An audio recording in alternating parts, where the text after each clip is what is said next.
Hey guys, another video. I have a lot of time on my hands, so here we go. Um, Top 10 and top 12 videos seems to be kind of like what people like and want. So I got another one for you right here and right now.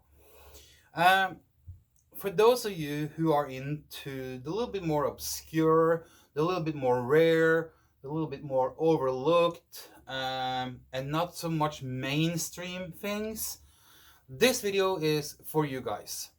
We're talking about the top 10 kind of overlooked and forgotten and by the masses when it comes to mostly 1970s and early 80s receivers, integrated amps, and some turntables and whatever. These are the brands and the names that seems to go most collectors or audio enthusiasts house passing by. It seems like these brands are not as popular as some of the other brands. We all know about like Sensui, Morans, Pioneer, Yamaha. Those are like, and to some degree, Techniques. We know that to some degree they are the kind of like the staple among collectors. Uh, but I'm here to tell you that if you are looking to get into this hobby, or you already are in this hobby, and you're looking for something that is have a good price, awesome quality, and will make you kind of happy. These are the brands you should be looking for, and I will give you a bonus at the end. Since my videos are going worldwide, some of these brands are what we call regional. Okay, they some of them, I think some of them are just for some certain area of the world. But for you guys who live in that part of the world, you guys maybe know this brand better. But I have seen some of these brands that are kind of like considered to be regional pop up for sale here and there in the rest of the world, just because there have been some migration. You know, the military has been involved and people are stationed somewhere. They buy it, they bring it with them home. So sometimes you can find them in other parts of the world. So that's why I have taken these brands in. The first one I want to talk about are maybe not the most obscure things or the most rare things that you can buy, but they're kind of like slipping away from the most people. We're talking about the first brand is Sanyo. Sanyo is by many considered to be crap, trash, blah blah blah. Nothing to collect, nothing to buy, nothing to spend money on. However, they could not be further from the truth or be more wrong. Yes, I know Sanyo has a lot of low grade and mid grade stuff, but they have some nice stuff too that they built back in the day. And let me just start off with saying, I remember when I was like 8 years old, 7, 8 years old. My grandma bought me a 14-inch TV that I can have in my room. It was a 14-inch color TV, little one. And guess what? Until today, that TV still works perfectly. Never had a problem with it. It was bought for me in, I think it was Christmas 78. I think it was either 78 or 79. And I mean, I used it every freaking day from the day I got it until I grew out of that room and grew out of that TV. But that was like at least 7 or 8 years. And we, and after that, it was like a backup or something like that. And if it was needed, that was used. Or like my mom and dad took it to their pull behind trailer, camping trailer, the RV or whatever, and they used it there. So, and today it still works. It still works today. So Sanyo has made some really good stuff, and they have made some really bad stuff. But if you can find some of their integrated amps, the receivers, stuff like that, yeah, they are a lot cheaper than some of the other mainstream brands that are out there, and they do a good job. I'm not saying that they're like powerhouses and gonna rock your house down with like big speakers and stuff, but most people who are into receivers, for at least, they just want some receivers that they can use on some fairly nice speakers, like 2 ways, 3 ways, like maybe 8-inch woofer, 10-inch woofer, 12-inch woofer, stuff like that. And those Sanyo receivers, those Sanyo integrated amps that you can find, they are okay. But for some reason, the mainstream side of collectors and the audio enthusiasts, they easily slide by Sanyo. So if you don't want a lot of competition in buying something and you want it for cheaper than some of these other brands are getting these days, look at Sanyo. I tell you. Um, we move on from Sanyo to another brand that I have mentioned before many times, and that's Sherwood. To me, I like a lot of the older Sherwood stuff. They have some really good stuff. Yeah, things started to take a slippery slope in the mid 80s, late 80s, but they had a period after that in the 90s and early 2000s where they made some really good stuff too, and they made some really good AV receivers as well. But the earlier Sherwood stuff is absolutely something that is worth looking into. And if you can't afford to buy a Pioneer or Sansui or Marantz, which is like fetching high prices regardless, look into Sherwood. They have a lot of different options, a lot of different models, everything from tube to solid state. They have integrated amp, they have receivers. Mainly they can set you up with a complete system if you want that. So look into Sherwood. I would absolutely do that. The third one is JVC. We all know that JVC back in the day made some really good stuff. However, I feel that they are a brand that kind of like is hovering around the middle of something. They have a big following, but they also have people who are like, nah. And then they have people that are like, nah, wouldn't even consider JVC. I have owned a lot of integrated amps from JVC, and I've been very happy with that. I have also owned and had a lot of JVC receivers, and I've been very happy with that. Right now, I have a JVC receiver here in the store that is 18 watts per channel RMS, and it doesn't feel like an 18 watt. It feels more powerful, and I like the sound in it. I like the looks. So JVC has always been, maybe not lately, but because they kind of strayed away from what they was doing, and they were one of those that became really, really mainstream in 86, 87 and going on. And they made some questionable stuff after that. I've had some car audio from speakers from them in the early 90s. That was just stay away. But for the most part, in the vintage audio era, 70s and early 80s, they made some killer good stuff. And what you can see is that like again, they're just like Sherwood and Sanyo. Their prices on stuff are way lower than for the more sought after brands. So if you want to do a good deal, JVC is absolutely something you should look into. The next one is kind of like the same as JVC. They are kind of like in the same boat, and that is Toshiba. Toshiba has always made some really good stuff. I have some speakers at home. They're kind of like monitor speakers, and they're Toshibas, but they're made in Denmark with high quality drivers like Peerless and ScanSpeak and stuff like that, and Vifa, and so they made some really good stuff. And Toshiba receivers, I've had a few of them, and I've never had anything to complain about. They are solid. They're rock solid built. They have a good sound. They're good performers. Maybe not the biggest selection of things compared to other brands, but they still have a good selection, don't get me wrong, and they are a solid option as well. You pay way less for, I think you even pay a little bit less for Toshiba than what you do for Sherwood and JVC. So if you're looking for a good option, a good alternative to the very, very overpriced stuff in Sansui, Yamaha, Pioneer, and Marantz, Toshiba, along with Sanyo, Sherwood, and JVC, are absolutely something you should look into. Now, the next one is also in that same boat.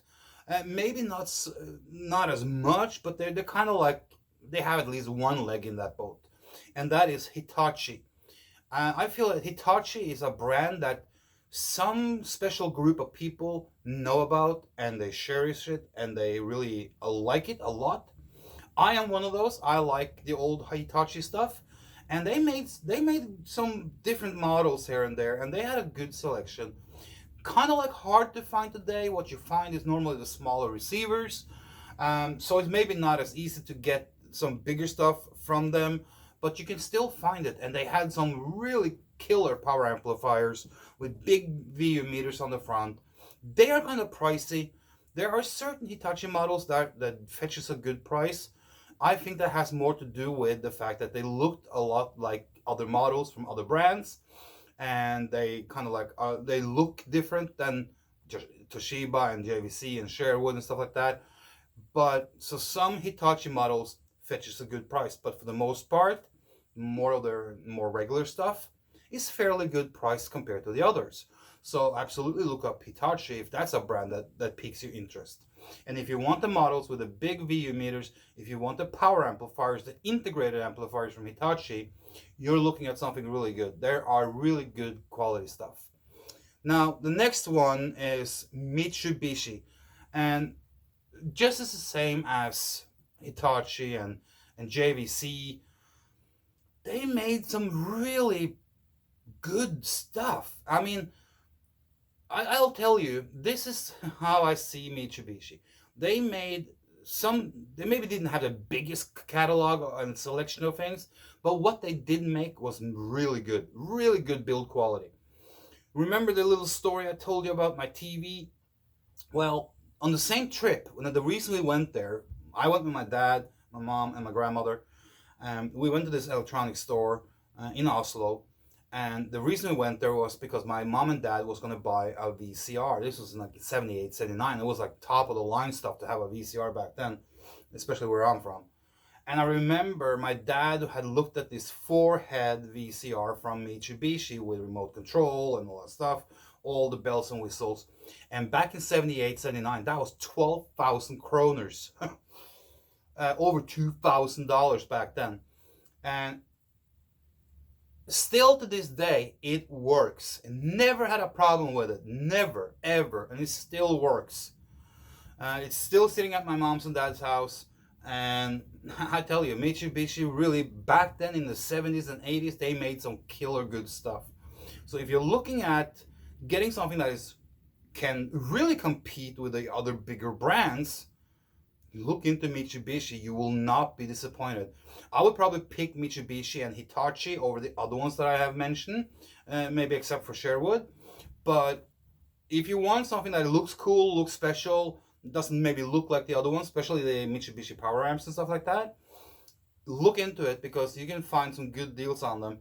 Lately, I've seen the prices of Mitsubishi because I've been following that brand, and I've been following the trend in the market for Mitsubishi. And it seems like that every 4 to 6 months the prices goes up and they stay up for a while, and then they kind of flatten out again. So it looks like the collector's markets gets a spike every time someone talks about Mitsubishi and shows pictures of it. But for the most part, you can find them at a very affordable and fair price. Now, the next ones that I'm going to talk about are a little bit more specialty things. And this comes into what I talked about earlier about regional stuff. And we're going to start off that regional thing with a brand called Gradient, okay? Or Gradient, or Gradiente, or whatever, wherever you come from. It's a Brazilian brand that was formed in Sao Paulo, Brazil. They're still in business today, but they kind of strayed away from the audio thing, and they have had a leg in a lot of things, and they're like a big consumer brand in Brazil. They have made some really cool looking vintage audio gear. Look it up, Google it, Google Gradiente. It's spelled Gradiente.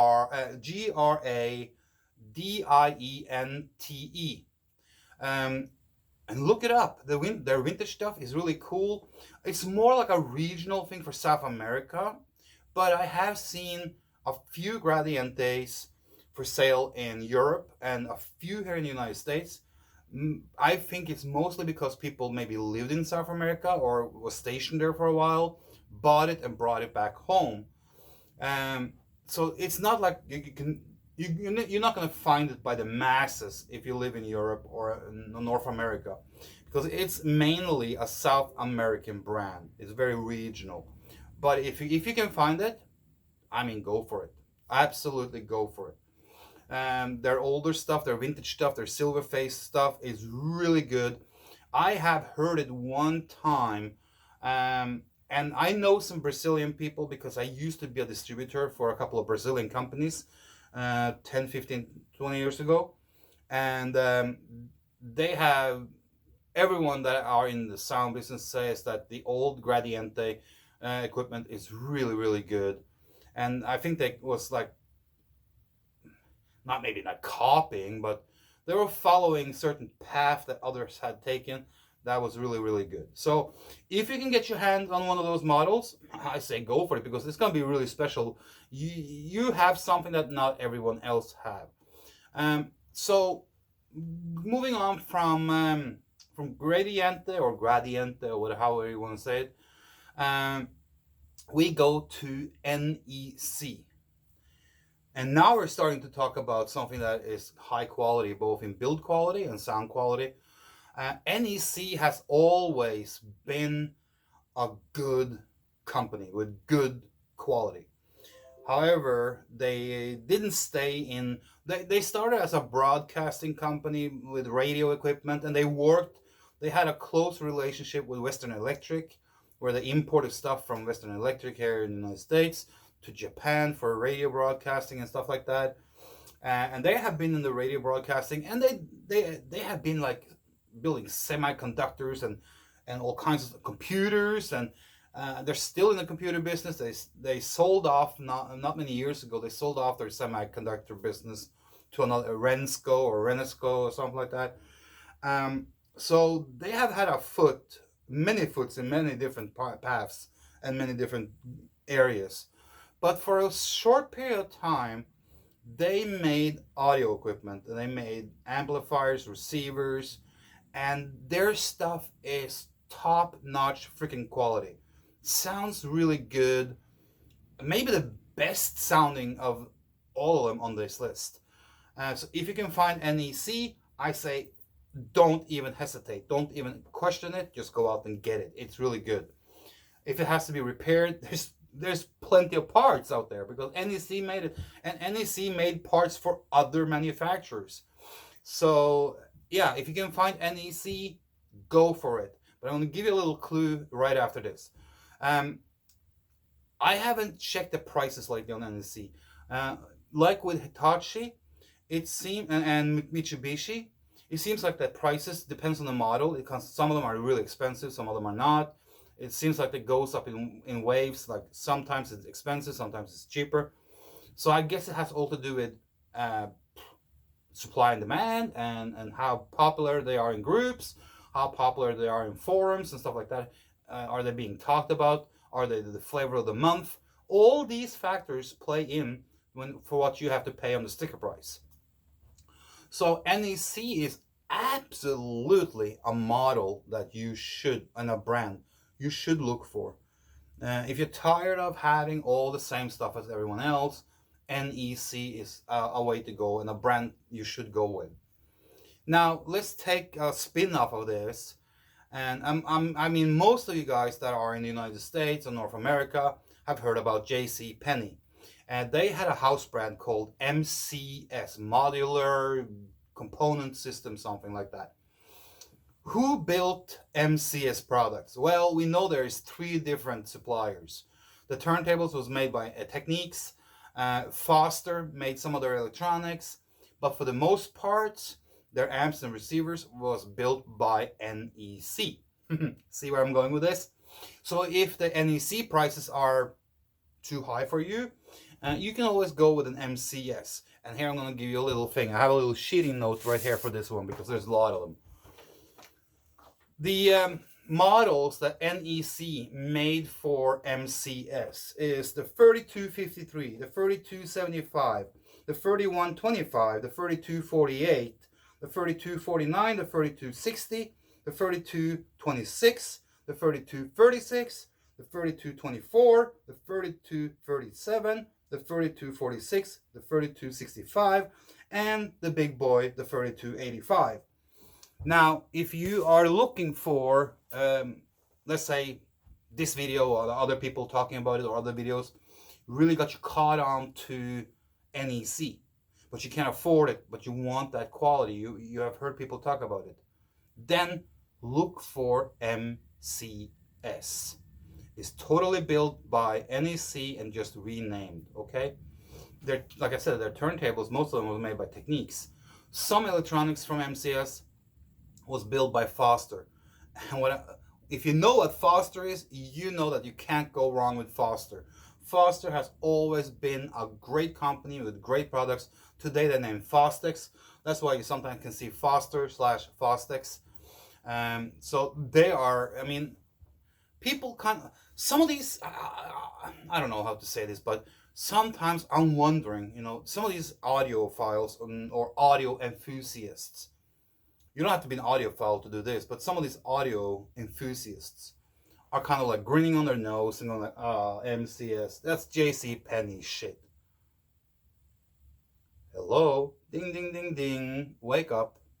It was made by NEC, maybe one of the best manufacturers from Japan ever when it comes to audio equipment, radio equipment, semiconductors, electronic components, you name it, computers.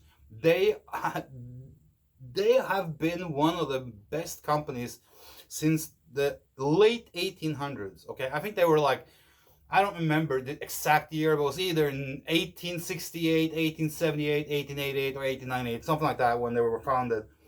And ever since, they have been one of the staples in the business for whatever business they were in. They have made some really good stuff.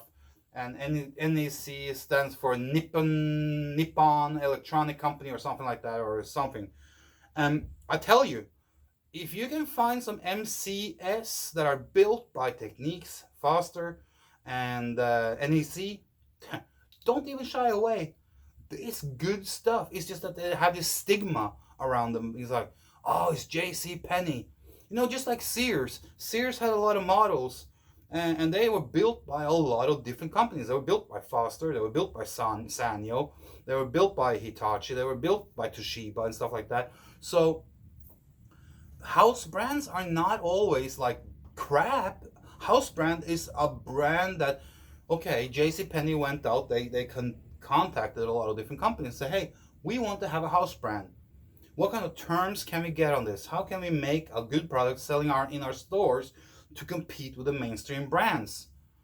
So they went out to good stuff, and here's the bonus that I'm coming to later on. So don't shy away from MCS. Yeah, of course they had some models that are like, it's just entry level.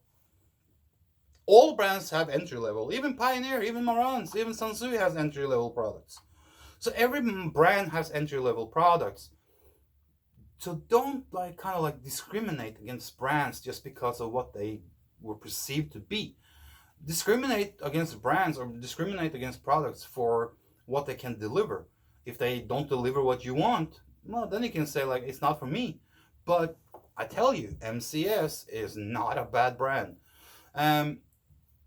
The last one I'm going to talk about is also more of a regional brand. It was more kind of like a Central European brand. England, France, Belgium, Germany, Netherlands, stuff like that. Those countries there. And that's Setton, or Sutton, spelled Setton. It was formed in 1977 by Jack Setton. Sadly, they went out of business in 1981. So they only had 4 years of running and manufacturing. Jack Setton was business adventure guy. He was into the audio equipment business. He was importing Fuji, Fujitsu, IT&T, and Pioneer to France for a while, for over a long time. He decided he wanted to go his own way with his own brand and called it Setton. They sold quite a few in those 4 years. I have only seen 2 Setton models ever for the last 10 years for sale here in the United States. And I think it has to do with them, like when you're stationed over there in the military, you know, a lot of the military guys buy stuff, and then when they're done with their assignments or tours, they come back and they bring it with them home. Some of them sells it over there, but some people bring it back. So I've seen a few here. I think I've seen 2 on eBay here in the United States for sale. Of course, there's different voltages, so you have to kind of like have a step down or step up thing. But if you can find it, I mean, it's a cool thing to have. It's a rare gadget. You're having something that not everyone else have. When it comes to setting, people have said, I don't know, I haven't been able to verify this or not, but it said that Seton was more or less had some influences or looked like or kind of like had some maybe similarities to Lafayette.